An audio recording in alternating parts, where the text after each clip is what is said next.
a short time. That was, so we had our role in prevention of fire accident at the dumping yard. Then we have in this particular, we did deploy a lot of specialized teams, Octopus, Greyhounds and AP Special Police. And next, the thefts. Now what happened in the scrap, a lot of scrap merchants and other antisocial elements try to take advantage and they try to commit theft of the scrap during whenever we go for the dump it in the dumping yard or on the road. That's another issue which we need to address. Then we had, in fact, we were responsible to restore the functioning of the government offices. Like the collectorate office was also badly affected, his residence was badly affected, my office was badly affected, residence was badly affected. So the first thing is that the command control center, which was at the collectorate, that needs to be immediately in position and to restore the office. So we facilitated in restoring it. Then the sanitation was the biggest challenge again. All the sewage drains were choked. So we also, in tandem with the GVMC employees, we worked for the removal of choking of the sewage drains. We did rehabilitate 1 lakh people to the cyclone centers, to the rehabilitation centers. Another is about the VIP security, a lot of VIP movement. In fact, it's a very double-edged kind of thing. CM was camping here for 8 days. It was a lot of motivation for all of us. And in fact, everybody worked so hard because the CM himself was camping here for 8 days. And then we did prevention of stampede at the various distribution centers. This is a phenomenon, it's very common. There is all when the relief material gets supplied, a lot of people throng at a particular place, and to avoid the stampede, we facilitate proper distribution of relief material. Then this is the police force did not bother about their place of accommodation, about their stay, and they about the rest. We work 24/7 without any kind of rest at all. So we played a very significant role in command control, in installation of command center, and play a major stakeholder in collection of information and dissemination of information in distribution of relief material. So what are the lessons learned during these experiences? Now, the lessons which we learned was the preparedness and the mitigation. In fact, whenever you see the policy level, everybody talks about the preparedness and mitigation. And they all say that it yields better results than the distribution of relief after the disaster. So we need to prepare ourselves in such kind of eventuality. We need to mitigate such kind of problems. So we need to get well equipped. Like what we felt that all the stakeholders, we don't have the basic equipments to start with. So we need to be well equipped so that we should be well sufficient. Each stakeholder should be well sufficient because the police is the first responder. We need to well equip ourselves. The moment we respond, we can address whatever the challenges we have on the road. What collector has said about the evacuation of the fishermen community, that's the biggest challenge again. They are so confident that nothing would happen to them. Until unless something serious, then only it comes to their mind, comes to their sense. Otherwise, very difficult to convince them to evacuate them to the cyclone centers or rehabilitation center. Traffic management on the national highway, other roads to be in place at the stage of alert itself. These are the, we have learned the lessons. Next, wide publicity required for the people. We had used a lot of public address system to stay put at home. What had happened in this particular moment, there was a slight lull period in the afternoon. So everybody started thronging at the beach road and they thought nothing would happen. Again, it was a big challenge to drag them away from the beach road. Because it started off, there's a lull time for 2-3 hours, so they all thought everything is over. They started moving, it's like a more of a picnic spot, or for curiosity, people start collecting together at the beach road. That was an issue. The restoration of communication, there was slight back response and the delay from few of the service providers. They didn't respond at the desired level. What in fact the government also was very, very cut up with that service providers. They could have responded much in advance, but they didn't. There was a delay. The removal of the hoardings and flexes are very important. Yesterday in the inaugural session, Union Minister had also spoken about this concrete structures and all kind of stuff. The hoardings and flexes which are hanging at our main roads, it becomes really difficult. They acted like a missile. They all fell down, and it was very vulnerable to get for injury. So the protection of the this is a police communication. We had big challenge because this is the only communication available to protect it, uninterrupted power supply, and to withstand the velocity of the wind. We had a big challenge. This was a distribution center. A lot of ruckus was there to make the crowd management, crowd control at that place was another challenge. The coordination between all the, now the storage center and the distribution, from where the stock was coming for the relief material, there was lack of coordination. We didn't know how many vehicles are coming, what is coming. So that kind of coordination was not there, so that hampered to some extent the distribution of the relief material well in time. This is again some of the police force and even the public servants, I mean their family was affected, so some kind of absenteeism, and I mean the priority was like some of the people, they wanted to get the family priority and then the official priority, so there was some conflict. Next. So now I'll just list it out, role of police in such eventuality. We are the first responder, we have more responsibility, we need to be well equipped, we need to work in coordination with other stakeholders, collection and dissemination of information. We play a significant role in integrated command control center. We play a major role in crowd control at the distribution centers and gas stations, etc. Evacuation of the fishermen community. We need the police patrol is required continuously. Vigorous police patrol is required, both foot and the vehicles. Prompt intervention is required. Stoppage of traffic, proper traffic management in the highway, police communication, VIP security. So these are the things which the police role is there. The last is the areas of concern. These are the areas of concern, not at the police level, in general. The early warning system to be more precise and accurate. We need to have excellent interagency coordination. Thus, we need to evolve a standard operating procedures for all the connected agencies and especially the first responders. We need to have an SOP. We need to have a coordination with all the agencies. The communication system, the terrestrial communication links, which has collapsed this time, that is very important. The restoration of the critical infrastructure like power supply, communication, water supply, transport. These are the things which are very important again. So this is preparedness and mitigation, often ignored. We generally ignore this, but we need to address this. The lack of data and information on disaster history, response pattern of a particular area. It's a very contextual thing. We cannot generalize everything. We need to, on a particular area based, very local context, we need to collate the data. We need to study the data, the pattern, the response. Everything is very contextual. The problems and the solutions are contextual. We need to have a geospatial data and the use of satellite imagery system. This is the next is the medical part of it, first aid, emergency medicine, critical medicine. We need to address this issue.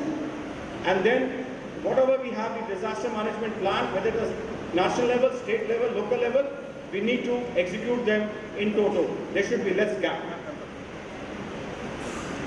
I think I complete. Next. Thank you. Thank you very much for highlighting the role of police in the aftermath of Hudud, and also for highlighting some of the key lessons, particularly emphasizing the need for greater investment in preparedness and mitigation. So now, from the local level, we turn over to looking at how some of the other states are working. And may I now invite the Chief Executive Officer of Gujarat State Disaster Management Authority, is Anju Sharma.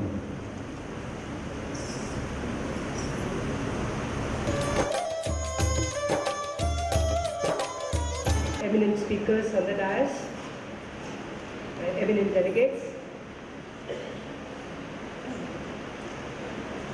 I will be speaking about the community participation, and community is the most critical factor in the disaster management exercise, because they are the people who are most affected or who are affected by a disaster. And also, they are the people who can make or mar disaster management. They can make a huge difference. The community involvement can make a huge difference to the entire disaster management exercise.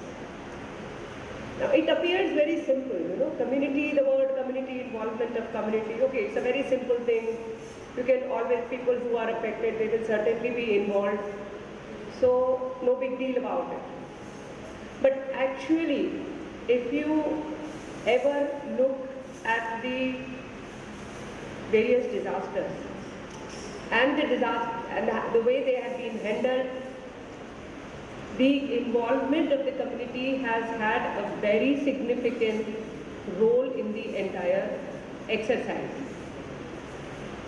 If the community was prepared, if the community knew well what was happening, what they were supposed to do, then it makes a difference. So first thing that we have to understand is that no disaster management exercise at any level can succeed if we forget the community. Howsoever regimented your entire disaster management exercise, drill or whatever may be, community has to be there because they are the people who are affected. Now with this as the bottom line, we have to understand how we can involve the community in the disaster management exercise. Talking a little bit, since we are talking here of the global and the regional perspective also, I'll give you a simple example of milk production. The doctor says that you have to give milk powder, which is very hygienic to a very small child. So the community produces the milk, it goes to the dairy, it goes to a bigger dairy, it gets processed, and then it comes back to the community in the form of milk powder for the production, for the consumption. Similarly, this link between regional, global, local works.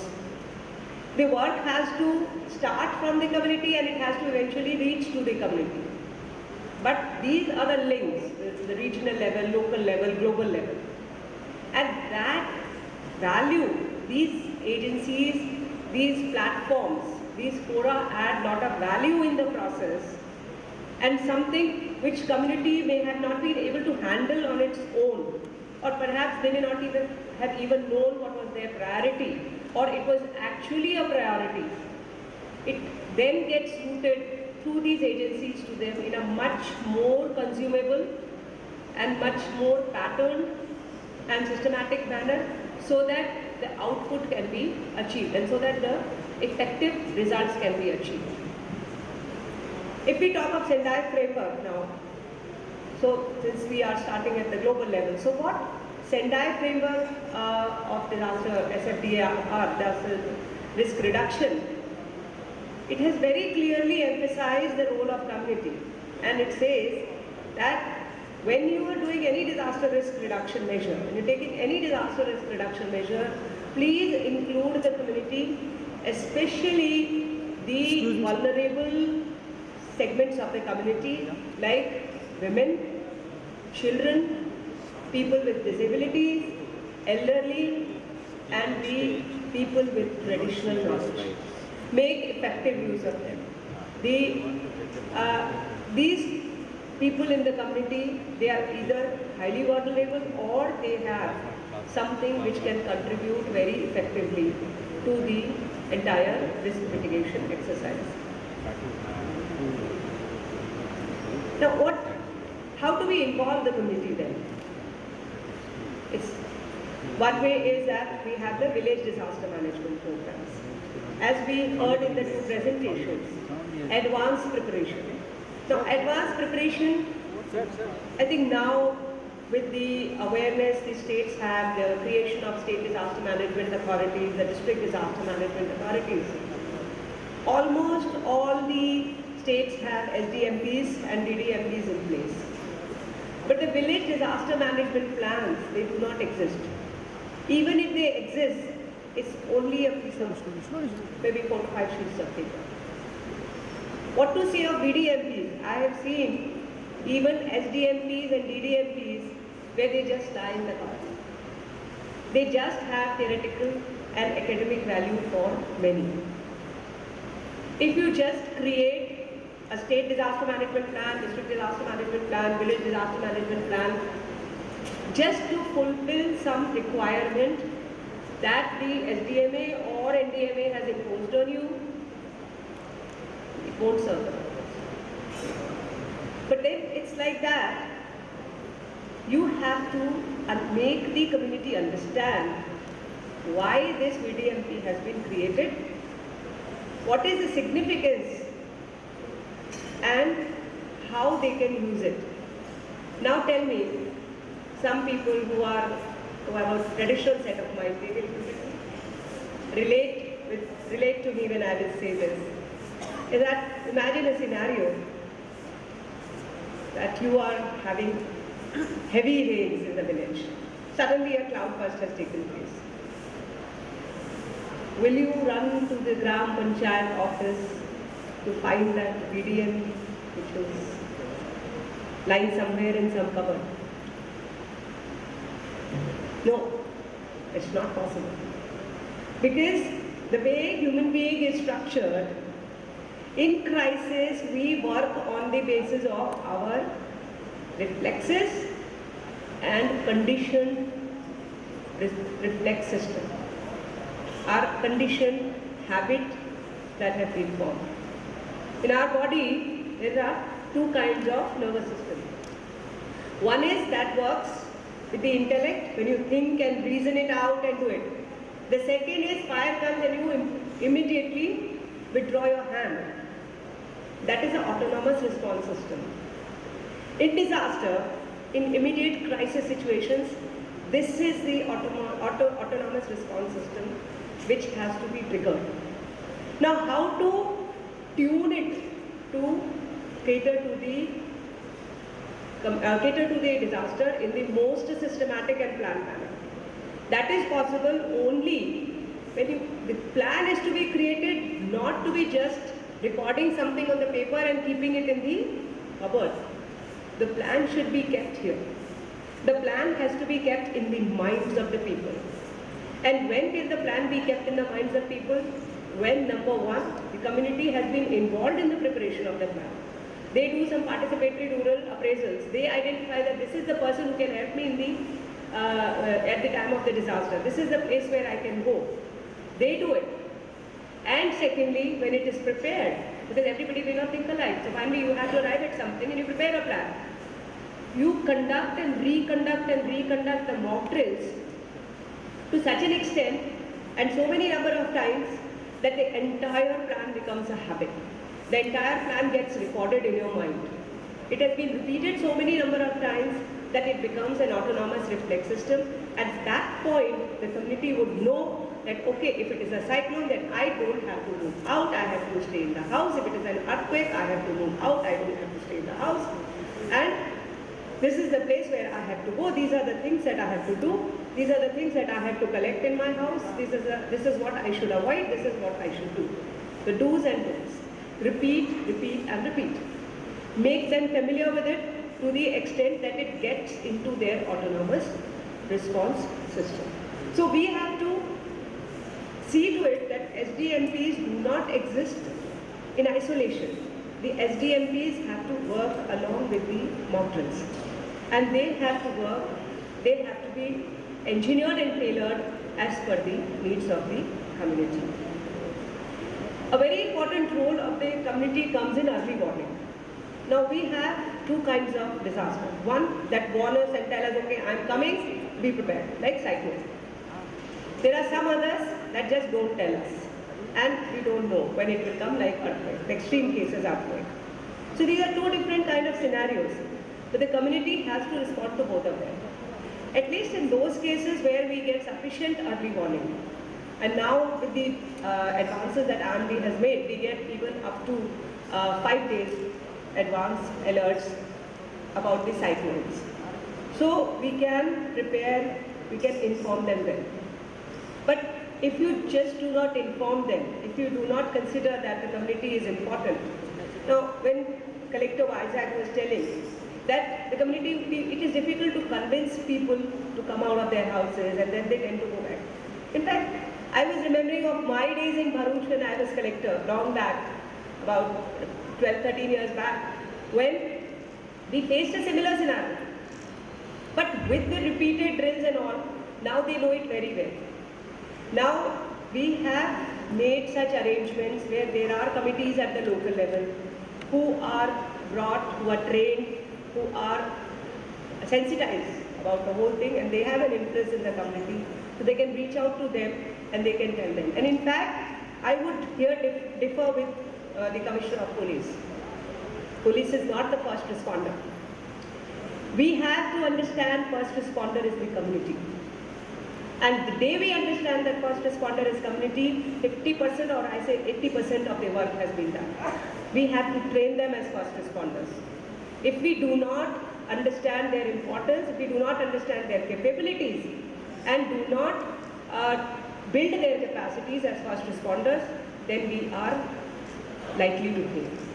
So if the thing is that by the time police reaches, by the time ambulance reaches, by the time Talati or anybody from the district administration or the relief operation reaches, so much of damage has already taken place.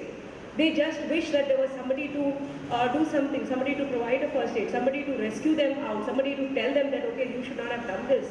This was the time that a wave was coming, you should have gone a little fast.